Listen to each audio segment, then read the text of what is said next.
Hello and welcome back to Cinematic Venom and happy Friday the 13th. The original was such a big deal for its time, blew up the slasher genre, began the creation of an iconic slasher villain, and it also, the whole series kind of went on to catapult stars to fame. But looking back at it, is the original really any good? The idea came from director Sean S. Cunningham, who had previously worked on The Last House on the Left, but he wanted to distance himself from that movie and was majorly influenced by John Carpenter's Halloween in 1978, which he even admitted he wanted to ride the success of, rushing into the production as soon as possible. He wanted to make a film shocking, visually stunning, and one that will make you jump out of your seat. Originally, the film was going to be called A Long Night at Camp Blood, but Cunningham soon thought up the Friday the 13th angle and was legally able to purchase the rights to that name. However, distributor George Mansauer did come out to say that he already had a film called Friday the 13th The Orphan, and someone involved did threaten to sue Cunningham, but they were eventually paid off. And despite its name, which bothers me because if they waited just one more month they could have released it on Friday the 13th, what's the point of naming your film that if you're not going to follow through? Give me another chance. It was released on May the 9th, 1980. It went on to become the 18th highest grossing movie that year, which is actually quite decent considering it was up against the likes of The Shining, The Fog, and Prom Night. And despite being an independent movie, it was even released internationally, earning a worldwide gross of $59.7 million against a budget of just $4.5 million. But despite the financial success, someone impressed as Gene Siskel slated the director as being one of the most despicable creatures ever to infest the movie business. He also tried to convince others to write to Paramount expressing their distaste of the feature film. In fact, he even leaked actress Betsy Palmer's address, demanding people write their complaints to her, but ultimately ended up giving out the wrong address anyway. I'm pretty sure that's illegal. No. He even happily spoiled the ending for other viewers, calling it misogynistic. How is it misogynistic when the killer's a woman? No, sorry, spoilers. About that. His buddy Roger Ebert was by his side, believing the film was designed to make the audience root for the killer instead. Leonard Maltin called it a complete bomb. Variety called it low budget in the worst sense, with no apparent talent or intelligence behind it. And even actress Betsy Palmer admitted she only took on the role because she needed a new car, and when she first read the script, she called it total shit. Jesus. And yet it still sits comfortably in the horror movie history books. Well, it made a lot of money, has a cult following, and it made 2 billion sequels, so let's see what all the fuss is about. This is the original Friday the 13th. So we open in 1958 with some camp counselors singing around a fire as a killer camera lurks around some of the cabins. A couple sneak off for a quickie but soon get interrupted. We weren't doing anything, we were just messing up. See, now based on that reaction, it seems like they know this person, they recognise them. So we're just going to take that scene and we're just going to put it down here for now, okay? There's going to be a lot of scenes that I'm going to put down there. And we're going to come back to it later because based on what happens later on in the movie, it makes no sense. So we will come back to it, don't worry. Oh, terrific. So the killer camera does end up massacring them both, and the music is actually really well done. It builds the suspense well, and I'm not usually keen on the POV style of directing, but here it actually works. I mean, it's not even like Halloween where we see a knife being wielded. We see nothing, and it keeps the mystery alive for someone who's never seen this before. Anyway, we then skip to Friday the 13th in 1979. Nothing of note happened in those 21 years, I'm guessing. Ask anybody. So here we meet Annie, a camp counselor on her way to meet the same camp we saw earlier, Camp Crystal Lake. But immediately, just 7 minutes in, they already mess up the POV direction I complimented just a few moments ago. Because, I mean, is the killer right there in front of her? I mean, we're to assume that now, right? Since we just saw how this works a second ago. Oh well, cute doggy. Hi, girl. Excuse me. Hi, boy. She heads to a diner and asks for directions to the lake. Because her boss and apparently all of the other camp counselors all refuse to give her a lift. Just a bit douchey. You're an American original. And the weird thing is, as soon as she just mentions the camp, everybody freezes in place. You'd think someone who's going to be looking after children would be kind of pre-warned about what happened there. I mean, if I moved into the Manson house, I'd like to think someone would give me a bit of a tip-off. Not likely. So this guy offers to give her a lift, and then we are introduced to the single greatest part of this movie, easily. Crazy Ralph. Good at Camp Blood, ain't you? God damn it, Ralph, get out of here. Go on. I am not exaggerating. It's not even like he's supposed to be there. It's as if the cleaner on set just decided to interject himself into the movie. And every line of dialogue, every single one, is said perfectly. I don't know how he does it. Get! Leave people alone! You'll never come back again. There is honestly no words to describe how earth-shatteringly awesome Crazy Ralph is in this movie. Weirdly, the director wrote this character in as a decoy so people might suspect him as the killer to throw them off. But why? That thought has literally never entered my mind, even when I first saw this. Shut up, Ralph. It's got a death curse. How? One kid drowned. 2 unconnected kids got killed a year later. Then nothing happened for 20 years. How is that a curse? Oh, who cares? I love how Ralph then just casually cycles away.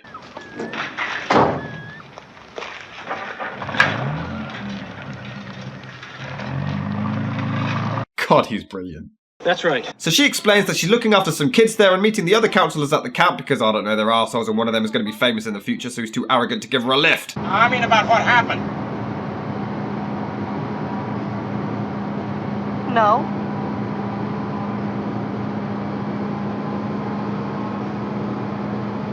Come on. There's something you're not telling me.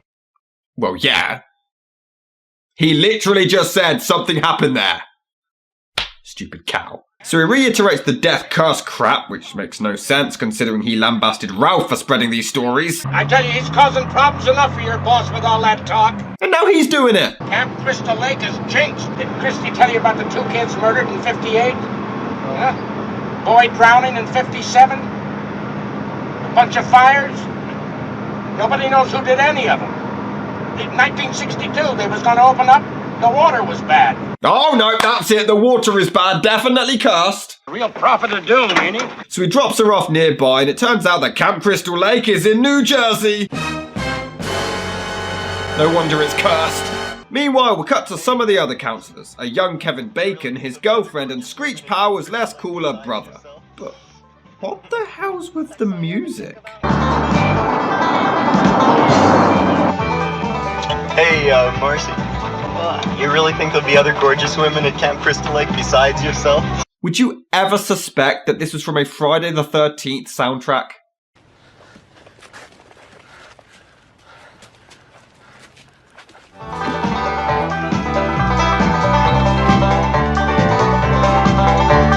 So they arrive at the camp with some douchebag chopping down a tree, and we then see the lead character Alice, played by Adrienne King.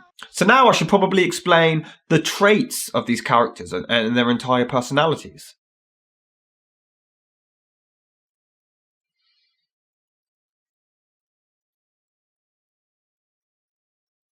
And we're done. All right. I am not exaggerating. All of these characters are completely blank. None of them have any defining characteristics. None of them stand out. None of them are memorable. None of them have any lines or performances that stick in your head. They don't even possess any cliches. They're just there, forgettable sheets of fiber wood. They are all interchangeable with one another, and as the movie plays out, I constantly forgot if I had even seen that particular character before or not. Or I forgot which one it was or who they were supposed to be. The only ones I remembered were Kevin Bacon, because it's Kevin Bacon, and Alice because she's the obvious heroine. Everyone else is just on the menu. Goddamn nuisance. But it's ironic that they're fixing a roof because the franchise would eventually end up in the gutter. You're very talented. You're very pretty. And you're very creepy. And very creepy. In fact, he's creepier than Ralph! So Alice runs off to see this fella while the killer camera continues to watch. Meanwhile, Screech decides to nearly murder this bird. No, he clearly came so close to killing her. What an asshole! Meanwhile, Annie gets another lift to the camp. But when you've had a dream as long as I have, you'll do anything. Like star in an overrated slasher film. Guess I always wanted to work with children. I hate when people call them kids. Sounds like little goats. Oh, really? Because, I'll be cooking for 50 kids and 10 staff. Kids. I hate when people call them kids. This is some award-winning writing here, ladies and gentlemen. Hey, wasn't that the road up for Camp Crystal Lake back there? Right along with my acting classes. Quit! Oh, and the killer camera is driving her. I hate when people... And never once speaks for the entire journey, which, for some reason, doesn't freak her out one bit. Oh, yeah, silly me. Just take that and put that down here. Just stay there. We ain't gonna stand for no weirdness out here. Again, the music builds the tension really well as they speed off before Annie leaps out of the car to try her luck on foot.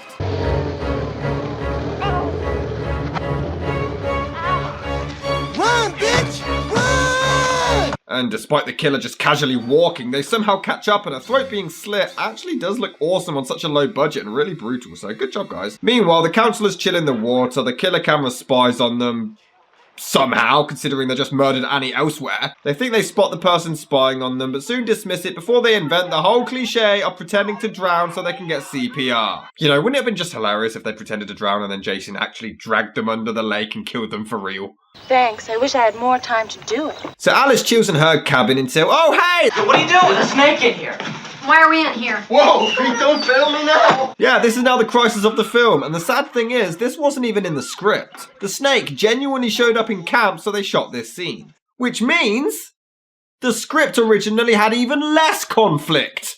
Because this scene adds nothing. It's just pointless crap. They wreck the room trying to kill the snake, but it's not funny. Moving on. Officer, is there anything we can do to help? We'd be glad to help out. Looking for somebody. Now, who's that?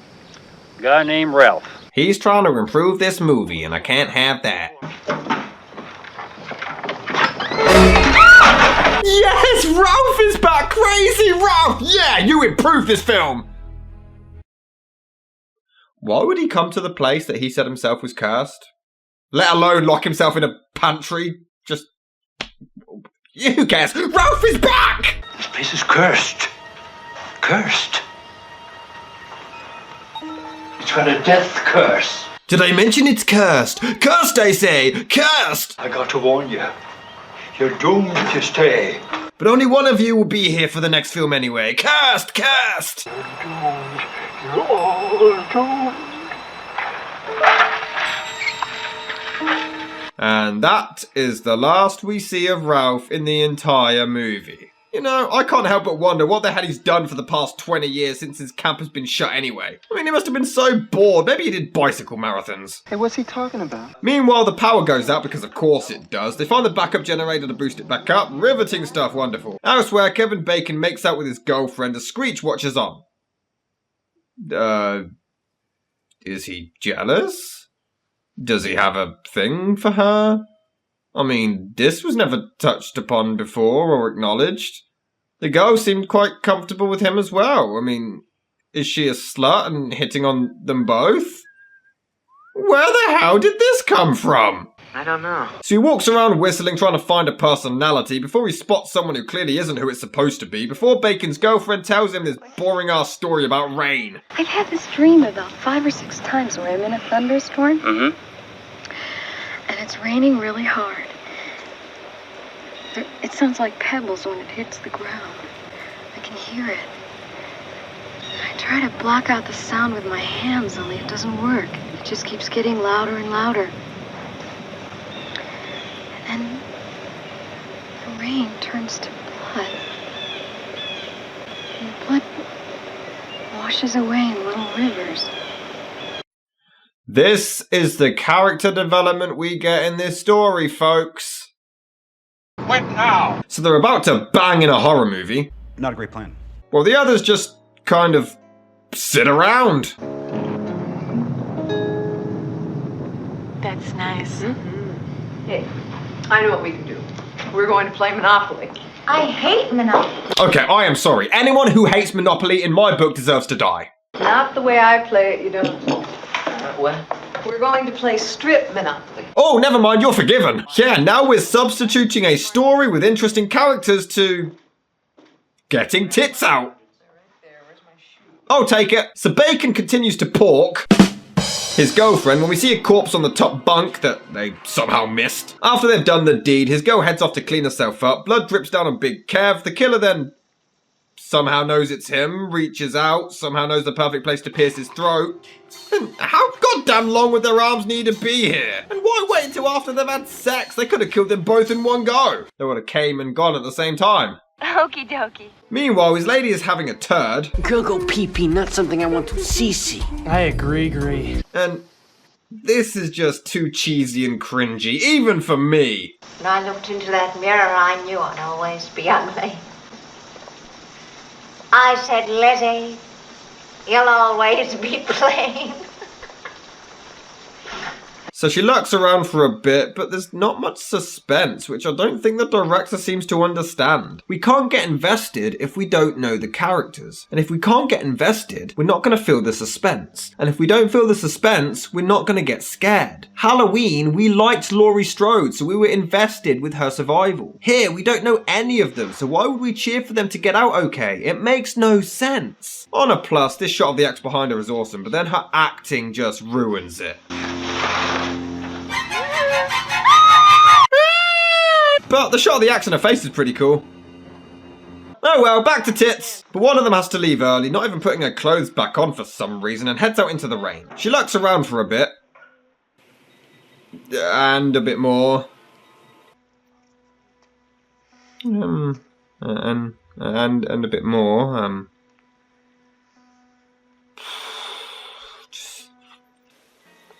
Yeah, she's just kind of walking around. Oh, just kill her! The killer's stalking her through the window. Why are they doing this? Every other douchebag, they killed them so quickly.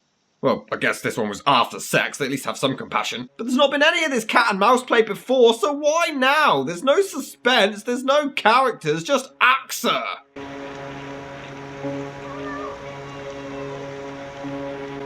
And it gets worse when the killer gives a few fake cries for help to lure her outside. Oh, just take this scene, put that down there, thank you. So she rushes outside where a bunch of studio lights shine on her like Jason Goes to Hell. Why all the theatrics? Why go through all of this when you can just kill her? They didn't do this with anyone else. And in fact, how does nobody else even notice this? Yeah, seconds later, Alice manages to hear her scream, but she didn't hear or see anything else that went down. Her fella, or whoever the hell this is, shows up and he didn't see or hear any of it. And then he just heads out again before they discover the bloodied axe. Tucked into bed. Why would you do that?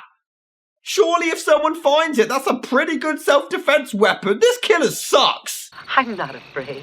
And her boyfriend doesn't even find this odd. I mean, she is at least a little disturbed by it, but he just finds it completely normal. What is going on? What is acting? But of course the car is busted. We keep statistics. We have more accidents, more rapes, more robberies. More sequels, most of which suck. Anyway, one of the cops show up. I think we saw him earlier? I don't know, but he bumps into the killer camera. Oh, hi. What are you doing out in this mess? Oh, just put... There we go.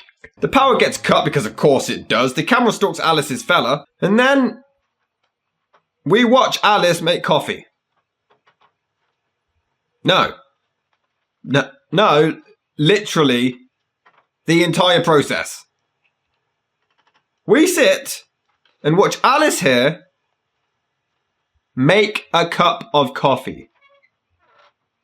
Every single step. Do something else! Just random filler shit isn't suspense, you lazy writers! Stop inspiring paranormal activity! How would I know? So she finds her fella's corpse despite it looking like an obvious dummy with a clay head. All the others look pretty damn good, but this is awful. Maybe they ran out of budget, I don't know. Anyway, she rushes back into her cabin and barricades the door. And this sequence also lasts an eternity. It is fascinating. All the time they're wasting now, all the time on strip monopoly or fake outs or nonsensical tension. It could have been spent on building characters so I care more about her head being bashed in with a machete. Anyway, 54 months pass before a body gets thrown through the window. And then we get more dragged out shit of Alice slowly moving around the corpse. Yep.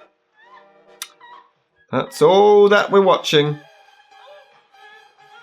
Just move, you bitch! This film is so short, how are you making it feel so long? Luckily, she spots an approaching car outside. Just gotta keep that. And it's Betsy Palmer, a creepy lady who claims to be Pamela Voorhees. She reveals that her son Jason, fun fact for you, originally the name was actually going to be Josh, but the director changed it because he thought Josh was too nice a sounding name.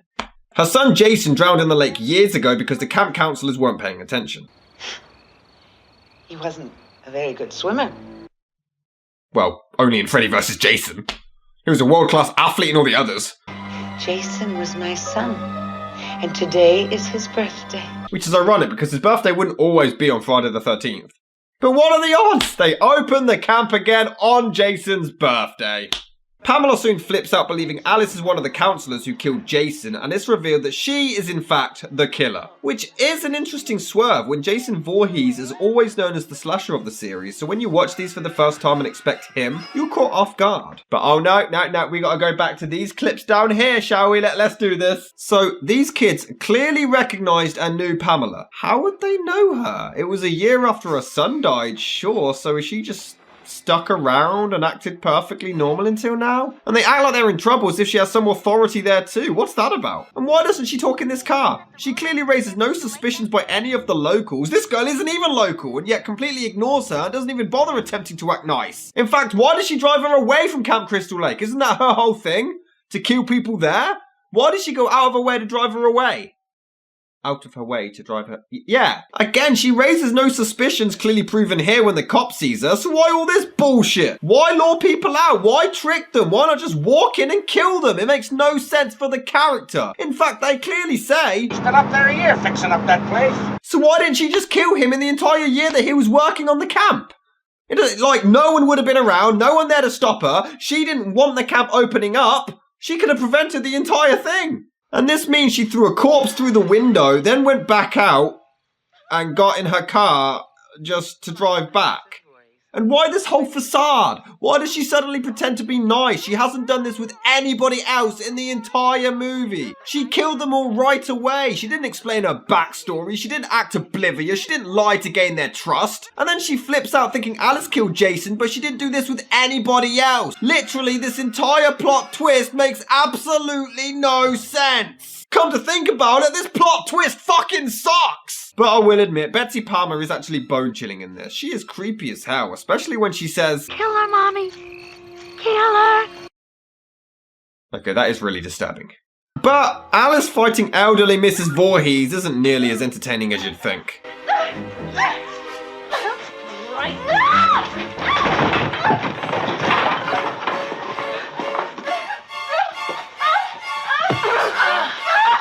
So Alice hides from her for a bit. There is a cool shot of the doorknob slowly turning behind her, so it's not entirely awful.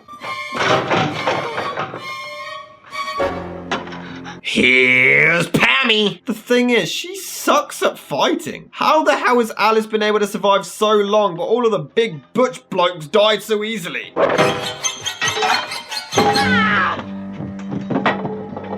And what do after you believe you've just killed a middle-aged woman? Go out on a canoe, of course! But of course, Pamela shows up, the fight continues, and the music is great, but it's so cringy to watch. This is such an awful sissy fight.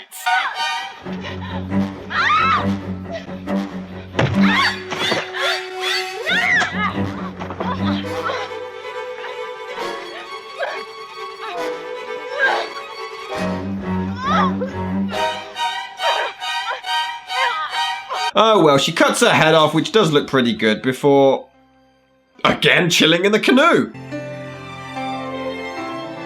And I love how we get this big dramatic music like she just overcame this huge war, this massive important battle. Yeah, we hardly knew her and we do not give a shit. But then we get the epic Carrie-inspired cliffhanger of Jason dragging her under the water before she wakes up. And it's never touched upon again in any of the sequels. I mean, the director claims he wished he did make it a dream. So, he's saying it actually happened. So Jason pulled her under the lake, killed her, then carried her to the hospital. What? The boy. Is he dead too? Who? boy, Jason. Jason? In the lake, the one who attacked me, the one who pulled me underneath the water. And gave me acting lessons.